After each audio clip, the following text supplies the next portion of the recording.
साथियों, आज हर क्षेत्र में, हर मोर्चे पर भारत की बेटियां इतना शानदार काम कर रही हैं, तो स्वाभाविक है नीति निर्माण, राष्ट्र के भविष्य से जुड़े फैसलों में भी बहनों बेटियों की भूमिका और बढ़नी ही चाहिए। देश को आज इसकी बहुत जरूरत है। इसके लिए भी ईमानदारी से काम किया जा रहा है। देश की नई संसद बनाने के पीछे भी बहनों की भागीदारी का विचार एक बड़ा कारण था। नई संसद बनी तो पहला काम हमने महिलाओं को 33% आरक्षण देने का ही किया। 40 साल से बहनों का ये अधिकार अटका और लटका हुआ।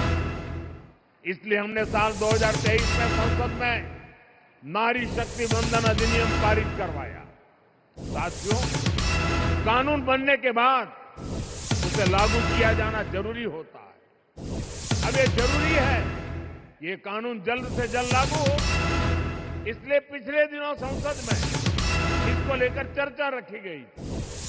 संविधान में संशोधन के लिए हम कानून लाए। ये संशोधन ऐसा था जिसके बाद ज्यादा संख्या में बहनें विधानसभा और संसद में पहुंच पाती।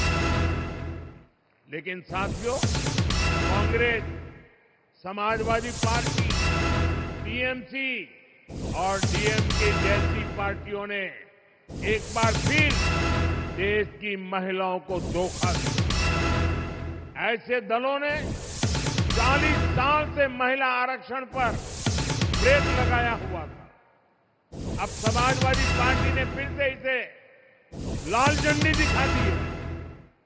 साथियों, असली बात यह है कि ये सारे परिवारवादी और तुष्टीकरण में डूबे दल नारी शक्ति से डरे हुए हैं। आप सभी से डरे हुए हैं।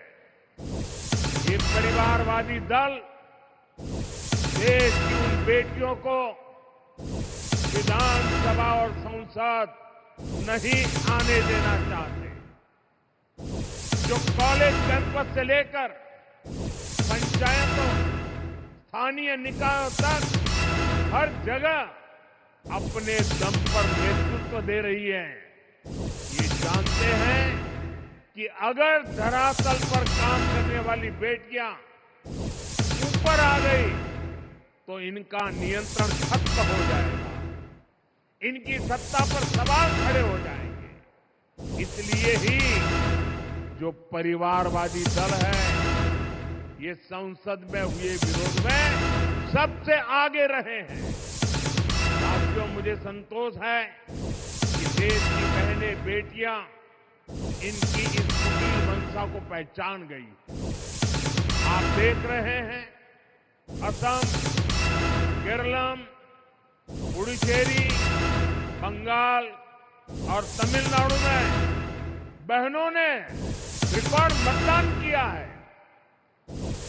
महिला आरक्षण विरोधी दलों को अंदाजा नहीं है कि बहनों का ये वोट महिला विरोधी इन दलों को सजा देने के लिए हुआ है।